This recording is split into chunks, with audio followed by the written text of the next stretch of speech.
Mendoza ng DOTC, kina Undersecretary Annie Longco sa LTO sa pamumuno ni Asik Lumilaw at sa LTFRB sa pamumuno naman ni Asik Fontaine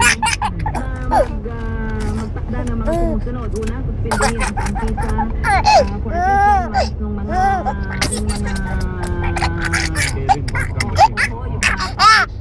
transport operators. At pangalawa, magkakaroon ngayon Up mo, Jane. Up mo siya.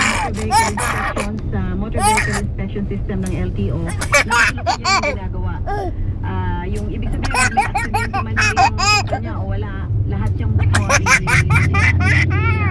mag-undergo ng motor vehicle inspection. Vehicle inspection station center sa LTO po. Yung mga bus or lahat po ng mga utility vehicle. Una dahil yun ang malaki ang impact ng karga at saka yung po yung mga